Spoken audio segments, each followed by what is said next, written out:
ನಮಸ್ತೆ ಎಲ್ರಿಗೂ, ನಾನು ಶ್ವೇತಾ. ರಾಜ್ಯಶಾಸ್ತ್ರದ ವಿಷಯಾಸಕ್ತರಿಗೆ ಹಾಗೂ ಸ್ಪರ್ಧಾತ್ಮಕ ಪರೀಕ್ಷೆಗಳ ತಯಾರಿಯಲ್ಲಿ ತೊಡಗಿರುವ ಅಭ್ಯರ್ಥಿಗಳ ಅನುಕೂಲಕ್ಕಾಗಿ ಇಂದಿನಿಂದ ಕಾನ್ಸೆಪ್ಟ್ ಫಸ್ಟ್ MCQs ನೆಕ್ಸ್ಟ್ ಅನ್ನುವಂಥ ಸರಣಿ ತರಗತಿಗಳನ್ನು ಆರಂಭಿಸಿದ್ದೇನೆ. ಅಂದರೆ ಈಗಾಗಲೇ ರಾಜ್ಯಶಾಸ್ತ್ರದ ವಿಷಯಕ್ಕೆ ಸಂಬಂಧಪಟ್ಟ ವಿಡಿಯೋವನ್ನು ಅಪ್ಲೋಡ್ ಮಾಡಿದ ಮೇಲೆ ಅದಕ್ಕೆ ಸಂಬಂಧಪಟ್ಟ MCQಗಳ ಸರಣಿ ನಂತರದ ತರಗತಿಯಲ್ಲಿ ಬರಲಿಕ್ಕಿದೆ. ಹೀಗಾಗಿ ಪ್ಲೇಟೋಸ್ ಜಸ್ಟಿಸ್ ಅನ್ನುವ ವಿಷಯವನ್ನು ಈಗಾಗಲೇ ಬೋಧಿಸಿರೋದ್ರಿಂದ ಅದಕ್ಕೆ ಸಂಬಂಧಪಟ್ಟ MCQಗಳನ್ನು ಇವತ್ತು ನೀಡ್ತಾ ಇದ್ದೇನೆ. ನೀವು ಎಷ್ಟರ ಮಟ್ಟಿಗೆ ಆ ಕಾನ್ಸೆಪ್ಟನ್ನು ಅರ್ಥ ಮಾಡಿಕೊಂಡಿದ್ದೀರಿ ಅನ್ನೋದನ್ನು ನೀವು ಪರೀಕ್ಷೆ ಮಾಡಬಹುದು. ಇಲ್ಲಿ ಮೊದಲನೇ ಪ್ರಶ್ನೆ, who first defined justice as speaking the truth and paying one's debts ಅಂತ. ಯಾರು ನ್ಯಾಯ ಅಂತ ಹೇಳಿದರೆ ಸತ್ಯ ನುಡಿಯುವುದು ಮತ್ತು ಬಾಕಿಯನ್ನು ಮರುಪಾವತಿಸುವುದೇ ನ್ಯಾಯ ಅಂತ ಹೇಳಿದಾನೆ ಅಂತ.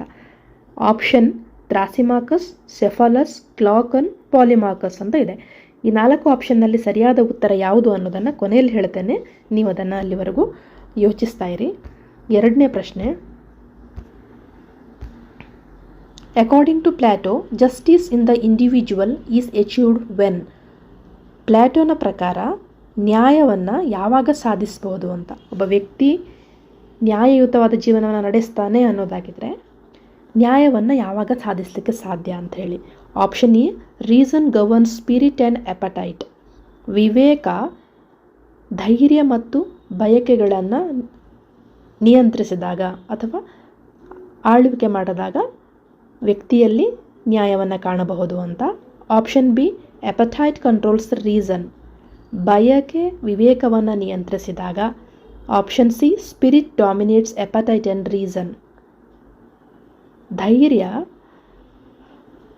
ಬಯಕೆಗಳನ್ನು ಮತ್ತು ವಿವೇಕವನ್ನು ನಿಯಂತ್ರಿಸಿದಾಗ ನ್ಯಾಯ ಕಾಣಬಹುದು. Option D, all desires are equally satisfied. ಎಲ್ಲ ಬಯಕೆಗಳು ಸಮಾನವಾಗಿ ತೃಪ್ತಿಪಡಿಸಲ್ಪಟ್ಟಾಗ ಆ ವ್ಯಕ್ತಿಯಲ್ಲಿ ನ್ಯಾಯ ಇದೆ ಅನ್ನೋದನ್ನು ನಾವು ಕಾಣಬಹುದು ಅಂತ.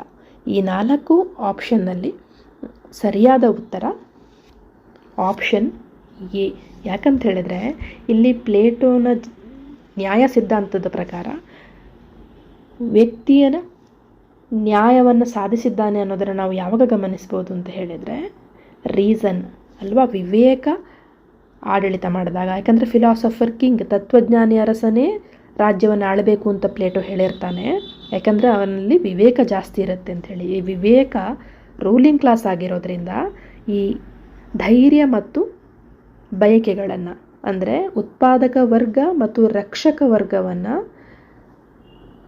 ವಿವೇಕ ಹೊಂದಿರುವ ಆಡಳಿತ ವರ್ಗ ಆಡಳಿತ ಮಾಡಿದಾಗ ಮಾತ್ರ ಆ ವ್ಯಕ್ತಿಯಲ್ಲಿ ಮತ್ತು ರಾಜ್ಯದಲ್ಲಿ ನ್ಯಾಯ ಕಾಣಲಿಕ್ಕೆ ಸಾಧ್ಯ ಅನ್ನೋದು ಪ್ಲೇಟೋನ ಅಭಿಮತ. ಇನ್ನು ಮೂರನೇ ಪ್ರಶ್ನೆ, which of the following is not one of the 3 classes in Plato's ideal state. ಪ್ಲೇಟೋರವರ ಆದರ್ಶ ರಾಜ್ಯ ಸಿದ್ಧಾಂತದ ಪ್ರಕಾರ ಕೆಳಗಿನ 4ರಲ್ಲಿ ಒಂದು ಆ ವರ್ಗಕ್ಕೆ ಸೇರಿರೋದಿಲ್ಲ. ಪ್ಲೇಟೋ ಯಾವಾಗಲೂ ಕೂಡ ರಾಜ್ಯವನ್ನು ವಿಂಗಡಿಸಿದಾಗ 3 ವರ್ಗಗಳಾಗಿ ವಿಂಗಡಿಸ್ತಾನೆ. ಸೊ ಅದರಲ್ಲಿ ಯಾವುದೋ ಒಂದು ಇಲ್ಲಿ ಹೆಚ್ಚುವರಿಯಾಗಿ ಕೊಟ್ಟಿದ್ದಾರೆ. ಅದು ಯಾವುದು ಈ ವರ್ಗಕ್ಕೆ ಸೇರಿಲ್ಲ ಅನ್ನೋದನ್ನು ಐಡೆಂಟಿಫೈ ಮಾಡಬೇಕು. ಮೊದಲನೆಯದು ಪ್ರೊಡ್ಯೂಸರ್ಸ್, ಉತ್ಪಾದಕ ವರ್ಗ. ಆಪ್ಷನ್ ಬಿ, ರೂಲರ್ಸ್, ಆಡಳಿತ ವರ್ಗ. ಆಪ್ಷನ್ ಸಿ, ಆಕ್ಸಿಲಿಯರೀಸ್ ಅಂದರೆ ರಕ್ಷಕ ವರ್ಗ. ಆಪ್ಷನ್ ಡಿ, ಪ್ರೀಸ್ಟ್ ಅಂತ ಕೊಟ್ಟಿದ್ದಾನೆ.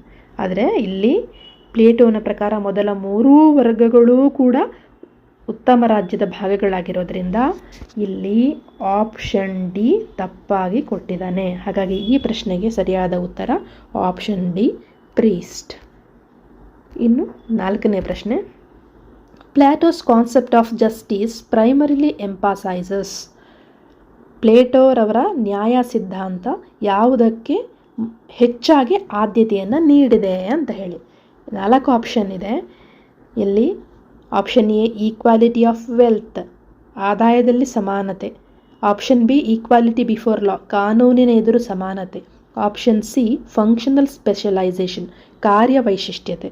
ಆಪ್ಷನ್ ಡಿ, ಪಾಪ್ಯುಲರ್ ಸಾವರಿಂಟಿ, ಜನತಾ ಪರಮಾಧಿಕಾರ. ಇಲ್ಲಿ ಪ್ಲೇಟೋರವರ ನ್ಯಾಯ ಸಿದ್ಧಾಂತದ ಪರಿಕಲ್ಪನೆಯನ್ನು ನಾವು ಗಮನಿಸಿದಾಗ ನಮಗೆ ಒಂದು ಅರ್ಥ ಆಗುತ್ತೆ ಅಂತ ಹೇಳಿದರೆ, ಆತ ಇಲ್ಲಿ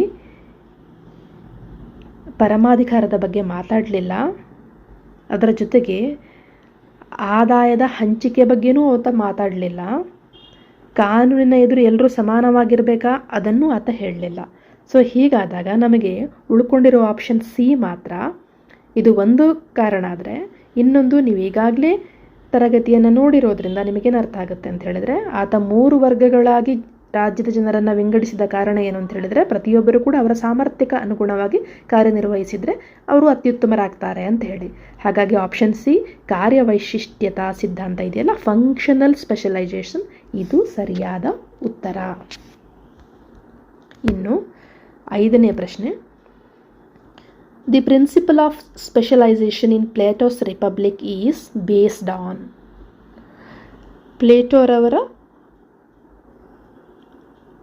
ವೈಶಿಷ್ಟ್ಯತಾ ಸಿದ್ಧಾಂತ ಇದೆಯಲ್ಲ, ಇದು ಯಾವುದರ ಆಧಾರದಲ್ಲಿ ರಚಿತವಾಗಿದೆ ಅಂತ ಹೇಳಿ. 4 ಆಪ್ಷನ್ ಇದೆ. ಒಂದು ಆಪ್ಷನ್ ಎ ಬರ್ತ್, ಹುಟ್ಟು.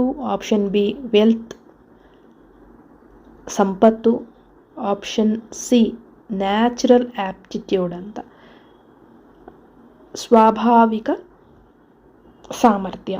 ಆಪ್ಷನ್ ಡಿ ಧರ್ಮ ಅಂತ ಹೇಳಿ. ಇಲ್ಲಿ ಪ್ಲೇಟೋ ಯಾವಾಗಲೂ ಕೂಡ ಈ ಧರ್ಮದ ಬಗ್ಗೆ ಮಾತಾಡಲೇ ಇಲ್ಲ. ಆತನ ಸಿದ್ಧಾಂತವನ್ನು ನೀವು ಓದಿದಾಗ ನಿಮಗೆ ಗೊತ್ತಾಗುತ್ತೆ.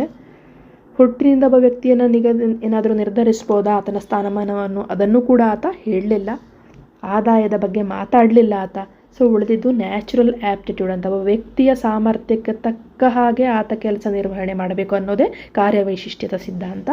ಹಾಗಾಗಿ ಆಪ್ಷನ್ ಡಿ ಇಲ್ಲಿ ಸರಿಯಾದ ಉತ್ತರ. ಇನ್ನು 6ನೇ ಪ್ರಶ್ನೆ. Which virtue correspondence to the guardian or rulers class ಅಂತ ಹೇಳಿ. ಯಾವ ಸದ್ಗುಣ ಆಡಳಿತ ವರ್ಗವನ್ನು ತಿಳಿಸ್ತದೆ, ಆಡಳಿತ ವರ್ಗದ ಗುಣವನ್ನು ಇಲ್ಲಿ ರಿಫ್ಲೆಕ್ಟ್ ಮಾಡುತ್ತೆ ಅಂತ ಹೇಳಿ. ಆಪ್ಷನ್ ಎ ಕರೇಜ್ ಅಂದರೆ ಧೈರ್ಯ. Option B wisdom.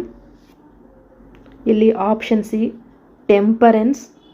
Option D justice ಅನ್ನುವಂಥದ್ದು ಕೊಟ್ಟಿದ್ದಾನೆ. ಇಂಥ ಆಪ್ಷನ್ಗಳಿದ್ದಾಗ ನಮಗೆ ಎಲ್ಲವೂ ಒಂದೇ ರೀತಿ ಕಾಣುತ್ತೆ. ಈ ಕರೇಜ್ ಅನ್ನೋದು ಬಿಟ್ಟರೆ, ಕರೇಜ್ ಇರಬೇಕಾಗಿದ್ದು ರಕ್ಷಕ ವರ್ಗದವರಲ್ಲಿ ಅಲ್ವಾ. ಇಲ್ಲಿ ನ್ಯಾಯ, ರಕ್ಷಕ ವರ್ಗದವರು ಸರಿಯಾಗಿ ಕಾರ್ಯನಿರ್ವಹಿಸಿದಾಗ ರಾಜ್ಯದಲ್ಲಿ ನ್ಯಾಯ ಇರುತ್ತೆ ಅಂತ. ಆದರೆ ಇಲ್ಲಿ ಆತ ಕೇಳಿದ್ದ ಪ್ರಶ್ನೆ ಏನು, ಇಲ್ಲಿ ನಾನು ಕೇಳಿದ್ದೇನು ಅಂತ ಹೇಳಿದ್ರೆ ವರ್ಚ್ಯೂ ಅಲ್ವಾ. Which virtue corresponds to the guardian class ಅಂತ ಹೇಳಿ. ಸೊ ಇಲ್ಲಿ ಇದಕ್ಕೆ ಸರಿಯಾದ ಉತ್ತರ ಆಪ್ಷನ್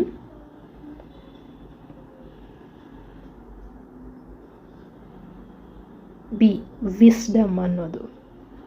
ನಾಲೆಜ್, ಫಿಲಾಸಫರ್ ಕಿಂಗ್ ಹೇಗಿರಬೇಕು ಅಂತ ಹೇಳ್ತಾನೆ, ಅತಿ ಹೆಚ್ಚು ಜಾಣ್ಮೆ ಇರುವವನು, ಬುದ್ಧಿಶಾಲಿ, ದೇಶವನ್ನು ಆಳಬೇಕು ಅಂತ ಹೇಳಿ. ಹಾಗಾಗಿ ಗಾರ್ಡಿಯನ್ ಕ್ಲಾಸ್ಗೆ ಬರುವಂಥ ವರ್ಚ್ಯೂ ಯಾವುದು ಅಂತ ಹೇಳಿದ್ರೆ ವಿಸ್ಡಮ್. ಇದು ಸರಿಯಾದ ಉತ್ತರ. ಇನ್ನು 7ನೇ ಪ್ರಶ್ನೆ. The virtue of courage in Plato's ideal state is mainly associated with home ಅಂತ. ಅಂದರೆ ಧೈರ್ಯ ಅನ್ನುವಂಥ ಸದ್ಗುಣ ಪ್ಲೇಟೋರವರ ಆದರ್ಶ ರಾಜ್ಯದಲ್ಲಿ ಯಾರಿಗೆ ಸಂಬಂಧಿಸಿದೆ, ಯಾವ ವರ್ಗದವರಿಗೆ ಸಂಬಂಧಿಸಿದೆ ಅಂತ ಹೇಳಿ. 4 ಆಪ್ಷನ್ ಇದೆ. ಆಪ್ಷನ್ ಎ ಪ್ರೊಡ್ಯೂಸರ್ಸ್, ಉತ್ಪಾದಕ ವರ್ಗ. ಈ ವರ್ಗ ಕೂಡ ಪ್ಲೇಟೋನ ಆದರ್ಶ ರಾಜ್ಯದಲ್ಲಿ 3 ಭಾಗದಲ್ಲಿ ಇದೆ. ಆಪ್ಷನ್ ಬಿ ಗಾರ್ಡಿಯನ್ಸ್, ಇದೂ ಇದೆ ಅಲ್ವಾ. ಆಪ್ಷನ್ ಸಿ ಆಕ್ಸಿಲರೀಸ್ ಇದೆ. ಫಿಲಾಸಫರ್ಸ್, ಅವರ ಬಗ್ಗೆ ಆತ ಹೇಳಲಿಲ್ಲ, ಅಂದರೆ 3 ವರ್ಗಗಳನ್ನಾಗಿ ಮಾಡಿದಾಗ. ಹಾಗಾಗಿ ಇದು ಡಿಲೀಟ್ ಆಗುತ್ತೆ ಆಪ್ಷನ್. ಸೊ ಈ 3 ವರ್ಗವನ್ನು ನಾವು ಗಮನಿಸಿದಾಗ ಧೈರ್ಯ ಅನ್ನುವಂಥದ್ದು ಇರಬೇಕಾಗಿದ್ದು ಆಕ್ಸಿಲರಿ ಕ್ಲಾಸಲ್ಲಿ, ಅಂದರೆ ರಕ್ಷಕ ವರ್ಗದವರಲ್ಲಿ. ಅಂದರೆ ಆಪ್ಷನ್ ಇಲ್ಲಿ ಸಿ ಸರಿಯಾದ ಉತ್ತರ. ಸ್ಫೂರ್ತಿ, ಧೈರ್ಯ ಇರೋದು ರಕ್ಷಕ ವರ್ಗ, ಸೈನಿಕ ವರ್ಗದವರಿಗೆ. ಹಾಗಾಗಿ ಇಲ್ಲಿ ಆಪ್ಷನ್ ಸಿ ಸರಿಯಾದ ಉತ್ತರ. ಇನ್ನು 8ನೇ ಪ್ರಶ್ನೆ. According to Plato injustice arises when. ಪ್ಲೇಟೋನ ಪ್ರಕಾರ ಅನ್ಯಾಯ ಯಾವಾಗ ಉದ್ಭವ ಆಗುತ್ತೆ ಅಂತ ಹೇಳಿ. 4 ಆಪ್ಷನ್ ಇದೆ. Option A every one performs their own duty. ಎಲ್ಲರೂ ತಮ್ಮ ತಮ್ಮ ಕರ್ತವ್ಯವನ್ನು ಮಾಡಿದಾಗ ಅನ್ಯಾಯ ಆಗುತ್ತೆ ಅಂತ. ಹೌದಾ, ಆತ ಹೇಳಲಿಲ್ಲ ಆ ಥರ ಅಲ್ವಾ. The philosopher becomes king. ತತ್ವಜ್ಞಾನಿ ರಾಜನಾದಾಗ ಅನ್ಯಾಯ ಆಗುತ್ತೆ ಅಂತ. ಇಲ್ಲ, ತತ್ವಜ್ಞಾನಿ ರಾಜನಾಗಬೇಕು ಅಂತ ಆತ ಹೇಳಿದ್ದ, ಆದರೆ ಅವನ ರಾಜನಾಗೋದ್ರಿಂದ ಅನ್ಯಾಯ ಆಗುತ್ತೆ ಅಂತ ಹೇಳಲಿಲ್ಲ. ಅದು ಡಿಲೀಟ್ ಆಯಿತು. Option C, one class interferes with the functions of another. ಒಂದು ವರ್ಗ ಇನ್ನೊಂದು ವರ್ಗದ ಕಾರ್ಯದಲ್ಲಿ ಹಸ್ತಕ್ಷೇಪ ಮಾಡಿದಾಗ ಅನ್ಯಾಯ ಆಗುತ್ತೆ ಅಂತ. ಇದು ಸರಿಯಾದ ಉತ್ತರ. 4ನೇ ಆಪ್ಷನ್ ನೋಡಿ, ಲಾಸ್ ಆರ್ ಸ್ಟ್ರಿಕ್ಟ್ಲಿ ಎನ್ಫೋರ್ಸ್ಡ್. ಕಾನೂನನ್ನು ಕಟ್ಟುನಿಟ್ಟಾಗಿ ಜಾರಿಗೊಳಿಸಿದಾಗ ಅನ್ಯಾಯ ಆಗುತ್ತೆ ಅಂತ. ಅದಾಗಲಿಕ್ಕೆ ಸಾಧ್ಯ ಇಲ್ಲ, ಯಾಕಂದರೆ ಕಾನೂನು ಇರೋದೇ ನ್ಯಾಯದ ರಕ್ಷಣೆಗಾಗಿ ಅಲ್ವಾ. ಹಾಗಾಗಿ ಈ ಆಪ್ಷನ್ ಕೂಡ ಈಸಿಯಾಗಿ ಡಿಲೀಟ್ ಆಗುತ್ತೆ. ಇಲ್ಲಿ ಆಪ್ಷನ್ ಸಿ ಸರಿಯಾದ ಉತ್ತರ. ಯಾಕಂತ ಹೇಳಿದ್ರೆ ಫಂಕ್ಷನಲ್ ಸ್ಪೆಷಲೈಸೇಷನ್ ಅಂದರೆ ಕಾರ್ಯವೈಶಿಷ್ಟ್ಯತ ಸಿದ್ಧಾಂತ ಅಂತ ಮಾಡಿದ್ದೇ 3 ವರ್ಗದವರು ಪ್ರತ್ಯೇಕವಾಗಿ ತಮ್ಮ ತಮ್ಮ ಕೆಲಸಗಳನ್ನು ಮಾಡಬೇಕು, ಇತರರ ಕೆಲಸದಲ್ಲಿ ಹಸ್ತಕ್ಷೇಪ ಮಾಡಬಾರ್ದು ಅಂಥೇಳಿ. ಹಸ್ತಕ್ಷೇಪ ಮಾಡಿದರೆ ಏನಾಗುತ್ತೆ, ಇನ್ಜಸ್ಟಿಸ್, ಅನ್ಯಾಯ ಆಗುತ್ತೆ ಅಂತ ಪ್ಲೇಟೋ ಅವರು ಹೇಳಿದ್ದಾರೆ. ಹಾಗಾಗಿ ಆಪ್ಷನ್ ಸಿ ಸರಿಯಾದ ಉತ್ತರ. ಇನ್ನು 9ನೇ ಪ್ರಶ್ನೆ, which method does Plato primarily use to explain justice in the Republic? Republic ಕೃತಿಯನ್ನು ಬರೆಯುವಂಥ ಸಂದರ್ಭದಲ್ಲಿ ನ್ಯಾಯದ ಕುರಿತಾಗಿ ಆತ ಮಾತಾಡ್ತಾನೆ ಅಲ್ವಾ. ಯಾವ ವಿಧಾನವನ್ನು ಆತ ತನ್ನ ಕೃತಿಯಲ್ಲಿ ಬಳಸಿದ್ದಾನೆ ಅಂತ.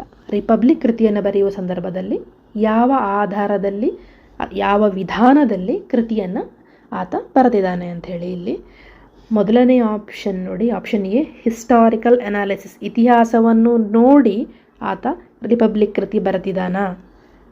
ಅವನಿಗೆ ಹಿಸ್ಟ್ರಿ ಅನ್ನೋದು ಇನ್ಫ್ಲುಯೆನ್ಸ್ ಆಗಿದ್ದು ನಿಜ ಅಲ್ವಾ. ಇನ್ನು ಬಿ, ಡಯಲೆಕ್ಟಿಕಲ್ ಡೈಲಾಗ್ಸ್.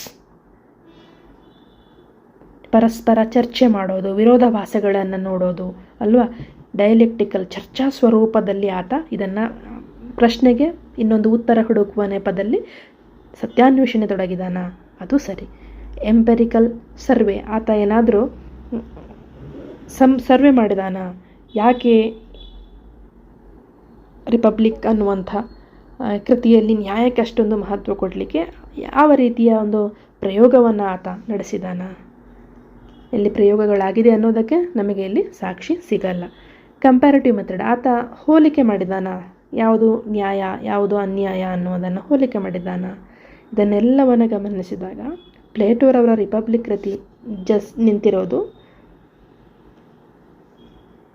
ನ್ಯಾಯದ ಕುರಿತಾಗಿ ಆಗಿದೆ ಅಲ್ವಾ. ಸೊ ಆತ ನ್ಯಾಯವನ್ನು ಹುಡುಕಬೇಕು ಅಂತ ಹೇಳಿದ್ರೆ ಕೇವಲ ಕಣ್ಣಿಗೆ ಕಾಣುವ ಸತ್ಯ ಮಾತ್ರ ನ್ಯಾಯ ಅಲ್ಲ, ಅದನ್ನು ಅನುಭವಿಸಬೇಕು. ಆ ಸದ್ಗುಣವನ್ನು ಕಣ್ಣಿಗೆ ಕಾಣುವುದರಿಂದ ಒಂದು ವಿಷಯವನ್ನು ಸತ್ಯ ಅಥವಾ ಸುಳ್ಳು ಅಂತ ಹೇಳಲಿಕ್ಕೆ ಆಗೋದಿಲ್ಲ. ಅದನ್ನು ಪರೀಕ್ಷೆಗೊಳಪಡಿಸಿದಾಗ ಮಾತ್ರ ಅದರ ಗುಣ ಅನ್ನೋದು ನಮಗೆ ತಿಳಿಯುತ್ತದೆ ಅಂಥೇಳಿ ಆತ ಚರ್ಚೆ, ಡಯಲಾಗ್ ರೂಪದಲ್ಲಿ ಇದು ಡಯಲೆಕ್ಟಿಕಲ್ ವಿಧಾನದಲ್ಲಿ ಆತ ಅದನ್ನು ಬರೆದಿದ್ದಾನೆ. ಹಾಗಾಗಿ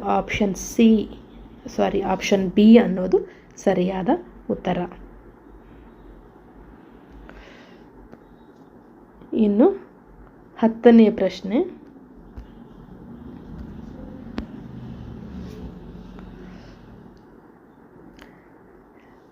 plateau compares the ideal state to. ತನ್ನ ಆದರ್ಶ ರಾಜ್ಯವನ್ನು ಯಾವುದಕ್ಕೆ ಆತ ಹೋಲಿಸ್ತಾನೆ ಅಂತ ಹೇಳಿ. ಆಪ್ಷನ್ ಎ, ಮಾರ್ಕೆಟ್ ಇಕಾನಮಿ, ಮಾರುಕಟ್ಟೆ ಆರ್ಥಿಕತೆಗೆ. ಆಪ್ಷನ್ ಬಿ, ಎ ಫ್ಯಾಮಿಲಿ, ಒಂದು ಕುಟುಂಬಕ್ಕೆ ಹೋಲಿಸ್ತಾನ. ಆಪ್ಷನ್ ಸಿ, ಎ ಹ್ಯೂಮನ್ ಸೋಲ್, ಒಬ್ಬ ಮಾನವನ ಆತ್ಮಕ್ಕೆ ಹೋಲಿಸ್ತಾನ. ಡಿ, ಎ ರಿಲಿಜಿಯಸ್ ಇನ್ಸ್ಟಿಟ್ಯೂಷನ್, ಒಂದು ಧಾರ್ಮಿಕ ಸಂಸ್ಥೆಗೆ ಹೋಲಿಸ್ತಾನ ಅಂಥೇಳಿ. ಇಲ್ಲಿ ಮಾರ್ಕೆಟ್ ಇಕಾನಮಿ ಕಾನ್ಸೆಪ್ಟ್ ಎಲ್ಲ ಆಗ ಅಷ್ಟೊಂದು ಇರಲಿಲ್ಲ, ಅಥವಾ ಆತ ಚರ್ಚೆ ಮಾಡಲಿಲ್ಲ ಅವನ ಥಿಯರಿಯಲ್ಲಿ ಎಲ್ಲೂ ಕೂಡ. ಫ್ಯಾಮಿಲಿ ಬಗ್ಗೆ ಕೂಡ ಆತ ತುಂಬ ನಿರಾಸಕ್ತನಾಗಿದ್ದ, ಯಾಕಂದರೆ ಫಿಲಾಸಫರ್ ಕಿಂಗ್ ಫ್ಯಾಮಿಲಿಯಲ್ಲಿ ಇಟ್ಕೊಳ್ಬಾರ್ದು, ಭ್ರಷ್ಟಾಚಾರಕ್ಕೆ ಕಾರಣ ಆಗುತ್ತೆ ಅಂತೆಲ್ಲ ಹೇಳಿದ್ದ ಅಲ್ವಾ. ಹಾಗಾಗಿ ಐಡಿಯಲ್ ಸ್ಟೇಟ್ ಆತ ಫ್ಯಾಮಿಲಿ ಇನ್ಫ್ಲುಯೆನ್ಸ್ ಆಗಿಲ್ಲ ಅವನಿಗೆ. ಇನ್ನು ರಿಲಿಜಿಯಸ್ ಇನ್ಸ್ಟಿಟ್ಯೂಷನ್ ಬಗ್ಗೆ ಆತ ಮಾತಾಡಲೇ ಇಲ್ಲ. ಧರ್ಮ ಹೇಗಿರಬೇಕು ಅದೆಲ್ಲ ಬಂದಿದ್ದು ಮಧ್ಯಯುಗದ ಮೇಲೆ ಜಾಸ್ತಿ ಇಂಪಾರ್ಟೆನ್ಸ್ ಕೊಡ್ತಾರೆ. ಪ್ಲೇಟೋನ ಕಾಲದಲ್ಲಿ ಧಾರ್ಮಿಕ ಸಂಸ್ಥೆ ಇಲ್ಲ, ಧರ್ಮದಿಂದ ರಾಜಕೀಯವನ್ನು ಬೇರ್ಪಡಿಸಿದ್ದೆ ಗ್ರೀಕರ ಕಾಲದಲ್ಲಿ ಅಲ್ವಾ. ಸೊ ಹಾಗಾಗಿ ಇದರ ಬಗ್ಗೆ ಆತ ಮಾತಾಡಲಿಲ್ಲ. ಸೊ ಇಲ್ಲಿ ಉಳಿದಿರುವಂಥ ಉತ್ತರ ಯಾವುದು? ಹ್ಯೂಮನ್ ಸೋಲ್. ಅಂದರೆ ಮನುಷ್ಯನಿಗೆ ಹೇಗೆ ವಿವಿಧ ಅಂಗಗಳಿರ್ತಾವೋ ಅದೇ ರೀತಿ ಒಂದು ರಾಜ್ಯಕ್ಕೆ ಕೂಡ 3 ಅಂಗಗಳಿರ್ತವೆ ಅಂತ ಹೇಳಿದ್ದಾತ. ಒಂದು ರೂಲರ್ಸ್ ಕ್ಲಾಸು, ಇನ್ನೊಂದು ಸೋಲ್ಜರ್ ಅಥವಾ ರಕ್ಷಕ ವರ್ಗದವರು, ಇನ್ನೊಂದು ಉತ್ಪಾದಕ ವರ್ಗದವರು, ಪ್ರೊಡ್ಯೂಸರ್ಸ್ ಕ್ಲಾಸ್ ಅಂತ. ಈ 3 ಕ್ಲಾಸ್ಗಳು ಕೂಡ ಸರಿಯಾಗಿ ಕಾರ್ಯನಿರ್ವಹಣೆ ಮಾಡಿದರೆ ರಾಜ್ಯದ ಆತ್ಮ, ಒಬ್ಬ ಮನುಷ್ಯನಿಗೆ ಆತ್ಮ ಹೇಗಿರುತ್ತೋ ಹಾಗೆ ಇಲ್ಲಿ ರಾಜ್ಯ ಅತ್ಯುತ್ತಮವಾಗಿ ಕಾರ್ಯನಿರ್ವಹಣೆ ಮಾಡಲಿಕ್ಕೆ ಸಾಧ್ಯ ಅಂತ ಹೇಳಿದ್ದು. ಹಾಗಾಗಿ ಅತ್ಯುತ್ತಮ ರಾಜ್ಯವನ್ನು ಆತ ಒಬ್ಬ ಮಾನವನ ಆತ್ಮಕ್ಕೆ ಹೋಲಿಸ್ತಾನೆ. ಆಪ್ಷನ್ ಸಿ ಅನ್ನೋದು ಇಲ್ಲಿ ಸರಿಯಾದ ಉತ್ತರ. 11ನೇ ಪ್ರಶ್ನೆ, which statement best reflects Plato's concept of justice? ಕೆಳಗೆ 4 ಸ್ಟೇಟ್ಮೆಂಟ್ಗಳಿದೆ. ಇಲ್ಲಿ ಪ್ಲೇಟೋರವರ ನ್ಯಾಯ ಸಿದ್ಧಾಂತವನ್ನು ಸರಿಯಾಗಿ ಪ್ರತಿಫಲಿಸುವುದು ಯಾವ ಹೇಳಿಕೆ ಅನ್ನೋದನ್ನು ತಾವು ಗುರುತಿಸಬೇಕು. Option A, justice is the will of the majority ಅಂತ. ನ್ಯಾಯ ಅನ್ನುವಂಥದ್ದು ಬಹುಸಂಖ್ಯಾತ ವರ್ಗದವರ ಹಿತಾಸಕ್ತಿ ಅಂತ ಹೇಳ್ತಾನೆ. Option B, justice is obedience to positive law, ಸಕಾರಾತ್ಮಕ ಕಾನೂನಿಗೆ ಗೌರವವನ್ನು ಸೂಚಿಸುವುದು. Option C, justice is harmony created when every individual and class performs its proper function without interfering with others ಅಂತ. ನ್ಯಾಯ ಅಂತ ಹೇಳಿದ್ರೆ ಒಂದು ಸಾಮರಸ್ಯದ ಪರಿಕಲ್ಪನೆ. ಯಾವಾಗ ಅದು ನಿಜ ಆಗುತ್ತೆ ಅಂತ ಹೇಳಿದ್ರೆ ಪ್ರತಿಯೊಬ್ಬರು, ಪ್ರತಿಯೊಂದು ವರ್ಗ ಕೂಡ ತಮಗೊಪ್ಪಿಸಿದ ಕೆಲಸವನ್ನು ಮಾಡಿದಾಗ ಅಂತ ಹೇಳಿ. Option D, justice is equal distribution of wealth, ಸಂಪತ್ತಿನ ಸಮಾನ ಹಂಚಿಕೆಯೇ ನ್ಯಾಯ ಅಂತ ಹೇಳಿ. ಈ 4 ಆಪ್ಷನ್ಗಳನ್ನು ನೋಡಿದಾಗ ಬಹುಮತದ ಈ 4 ಆಪ್ಷನ್ಗಳನ್ನು ನೋಡಿದಾಗ ಬಹುಮತ ಅಥವಾ ಬಹುಸಂಖ್ಯಾತ ವರ್ಗದವರ ಬಗ್ಗೆ ಆತ ಮಾತಾಡಲಿಲ್ಲ. ನ್ಯಾಯ ಅಂತ ಹೇಳಿದರೆ ಸಕಾರಾತ್ಮಕ ಕಾನೂನಿಗೆ ಒಬೀಡಿಯನ್ಸ್ ಆಗಿರಬೇಕು ಅನ್ನೋದನ್ನು ಕೂಡ ಆತ ಹೇಳಲಿಲ್ಲ ಎಲ್ಲೂ ಕೂಡ. ಆದಾಯದ ಸಮಾನ ಹಂಚಿಕೆ ಬಗ್ಗೆ ಆತ ಮಾತಾಡಲೇ ಇಲ್ಲ ಅಲ್ವಾ. ಸೊ ಉಳಿದ ಆಪ್ಷನ್ ಸಿ, ಎಲ್ಲರೂ ಪ್ರತಿಯೊಬ್ಬ ವ್ಯಕ್ತಿ ಕೂಡ ತನಗೆ ಒಪ್ಪಿಸಿದ ಕೆಲಸ ಮಾಡುವುದು ನ್ಯಾಯ ಅಂಥೇಳಿ. ಹಾಗಾಗಿ ಈ ಹೇಳಿಕೆ ಪ್ಲೇಟೋರವರ ನ್ಯಾಯ ಸಿದ್ಧಾಂತವನ್ನು ಪ್ರತಿಫಲಿಸ್ತದೆ ಅಂತ ಹೇಳ್ಬೋದು. ಇನ್ನು ಕೊನೆಯ ಪ್ರಶ್ನೆ ಒಂದು ಉಳಿದಿದೆ. ತರಗತಿಯ ಆರಂಭದಲ್ಲಿ ಕೇಳಿದ್ದೆ, ಸರಿಯಾದ ಉತ್ತರ ಯಾವುದು ಅಂತ ಹೇಳಿ. ಮೊದಲನೇ ಪ್ರಶ್ನೆ ಅಲ್ವಾ ಇದು. Who first define justice as speaking the truth and paying one's debts ಅಂತ. ಯಾರು ಹೇಳಿದರು ನ್ಯಾಯ ಅಂತ ಹೇಳಿದರೆ ಸತ್ಯವನ್ನು ನುಡಿಯುವುದು ಮತ್ತು ಬಾಕಿಯನ್ನು ಮರುಪಾವತಿಸುವುದು ಅಂತ ಹೇಳಿ. ನಾವು ಯಾರಿಂದಾದರೂ ನಾವು ಸಾಲ ತಗೊಂಡಿದ್ರೆ ಅಥವಾ ಏನಾದರೂ ತಗೊಂಡಿದ್ರೆ ಅದನ್ನು ದೇವರಿಗೆ ಅಥವಾ ತಗೊಂಡು ಅವರಿಗೆ ವಾಪಸ್ ಕೊಡಬೇಕು ಅಂತ ಒಬ್ಬ ವ್ಯಕ್ತಿ ಹೇಳಿದ್ದ, ಅದೇ ನ್ಯಾಯ ಅಂತ ಹೇಳಿ. ಸತ್ಯವನ್ನು ನುಡಿಯುವುದೇ ನ್ಯಾಯ ಅಂತ ಹೇಳಿ. ಅದನ್ನು ಹೇಳಿದ್ದು ಯಾರು ಅಂತ ಹೇಳಿ 4 ಥಿಂಕರ್ಸ್ ಇದ್ದಾರೆ ಅಲ್ಲಿ ನೋಡಿ. Thrasymachus, option A, option B Cephalus, option C Glaucon, option D Polemarchus. ಈ 4 ಆಪ್ಷನ್ಗಳಲ್ಲಿ ಸರಿಯಾದ ಉತ್ತರ ಯಾವುದು ಅಂತ ಹೇಳಿ. ಇಲ್ಲಿ 4 ಜನರು ಕೂಡ ಪ್ಲೇಟೋನ ನ್ಯಾಯ ಸಿದ್ಧಾಂತಕ್ಕೆ ಸಂಬಂಧಪಟ್ಟವರು. ಅಂದರೆ ಈ 4 ಜನರ ಸಿದ್ಧಾಂತವನ್ನು ತಿರಸ್ಕರಿಸಿ ಪ್ಲೇಟೋ ಏನು ಮಾಡಿದ್ದಾನೆ, ತನ್ನ ನ್ಯಾಯ ಸಿದ್ಧಾಂತವನ್ನು ಹೇಳಿದ್ದಾನೆ ಅಲ್ವಾ. ಸೊ ಹಾಗಾಗಿ ಪ್ಲೇಟೋನ ಜಸ್ಟಿಸ್ ಇವರ ಆಧಾರದ ಮೇಲೆ ನಿಂತಿರುವಂಥದ್ದು. ಇದನ್ನು ಸುಳ್ಳು ಮಾಡುವ ಸಲುವಾಗಿ ಮಾಡಿದ್ದು. ಸತ್ಯ ನುಡಿಯುವುದೇ ನ್ಯಾಯ, ಮರುಪಾವತಿ ಮಾಡೋದು ನ್ಯಾಯ ಅಂತ ಈ 4 ಜನರಲ್ಲಿ ಹೇಳಿದ್ಯಾರು ಅಂತ ಹೇಳಿದರೆ ಸೆಫಲಸ್ ಹೇಳ್ತಾನೆ. ಆಪ್ಷನ್ ಬಿ ಸೆಫಲಸ್ ಹೇಳಿದ್ದು ಸತ್ಯವನ್ನು ನುಡಿಯುವುದು, ಬಾಕಿಯನ್ನು ಮರುಪಾವತಿಸುವುದು ನ್ಯಾಯ ಅಂತ ಹೇಳಿ. ಬಹುಶಃ ನೀವು ಎಷ್ಟರ ಮಟ್ಟಿಗೆ ಪ್ಲೇಟೋನ ನ್ಯಾಯ ಸಿದ್ಧಾಂತವನ್ನು ಅರ್ಥ ಮಾಡಿಕೊಂಡಿದ್ದೀರಿ ಅನ್ನೋದು ನೀವು ತೆಗೆದುಕೊಂಡ ಅಂಕಗಳಿಂದ ಗೊತ್ತಾಗುತ್ತೆ, ಎಷ್ಟು ಪ್ರಶ್ನೆ ಸರಿಯಾಗಿದೆ ನಿಮ್ಮದು ಅಂತ ಹೇಳಿ. ಹಾಗೂ ಇದಕ್ಕೆ ಸಂಬಂಧಪಟ್ಟ ಹಾಗೆ ಏನೇನಾದರೂ ವಿಷಯಗಳಿದ್ರೆ ಅಥವಾ ಇನ್ನೇನಾದರೂ ಇಂಪ್ರೂವ್ಮೆಂಟ್ ನಾನು ಮಾಡಬೇಕಾ ನಿಮಗೋಸ್ಕರ ಅನ್ನೋದಿದ್ರೂ ಕೂಡ ನೀವು ಕಮೆಂಟಲ್ಲಿ ತಿಳಿಸಿ ನನಗೆ. ಯಾವ ಥರದ ಕ್ಲಾಸ್ಗಳನ್ನು ಮಾಡಬೇಕು, ನಿಮಗೆ ಯಾವ ಸೋರ್ಸ್ ಅಥವಾ ಯಾವ ಟಾಪಿಕ್ಗೆ ಸಂಬಂಧಪಟ್ಟ ವಿಷಯ ಸಿಗ್ತಾ ಇಲ್ಲ ಅಂತ. ಸೊ ನನಗೆ ಗೊತ್ತಿರೋದನ್ನು ಮಾಡೋದಲ್ಲ, ನಿಮಗೆ ಏನು ಅವಶ್ಯಕತೆ ಇದೆ ಅದನ್ನು ನಾನು ಮಾಡಬೇಕಲ್ವ. ಸೊ ಹಾಗಾಗಿ ಅದನ್ನು ಕೂಡ ತಿಳಿಸಿ ಅಂತ ಹೇಳ್ತೇನೆ. Thank you so much.